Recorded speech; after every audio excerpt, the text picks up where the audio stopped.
Le système de management des projets incluant la prise en compte de différents risques, notamment les risques faibles, les risques moyens et les risques élevés, s'avère indispensable pour la gestion du fonds vert. Le personnel du Bureau central de coordination et de contrôle BCECO est retourné à l'école pour une formation de renforcement des capacités et compétences. Par cet atelier de formation, les participants seront outillés en plus des aptitudes et compétences, des méthodes et techniques, avec des outils afin de bien gérer les fonds publics en assurant le contrôle et le monitoring des activités dont les bénéficiaires ultimes restent la population congolaise. L'expert formateur en gestion des risques, le professeur François Soki du Canada, précise. La formation est basée sur la mise en place d'un système de management des projets incluant la gestion des risques.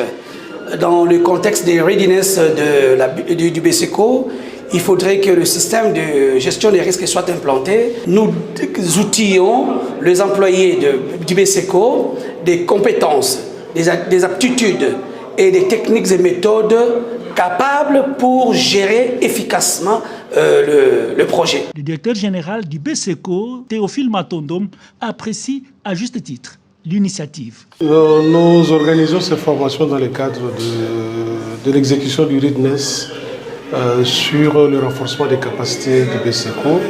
Et ça, c'est un programme que nous avons convenu avec le Fonds vert pour le climat.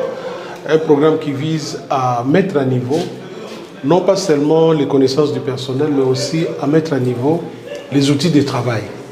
Donc nous avons à peu près 10 modules que nous devons suivre. Donc, nous avons commencé par le plan stratégique et nous avons fait aussi quelques séances pour la mise à jour de nos manuels de gestion financière en intégrant toutes les politiques de lutte contre la corruption et le blanchiment d'argent.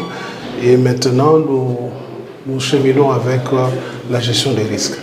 Notez, dans la gestion de projets sans outils de risque, tout est zéro.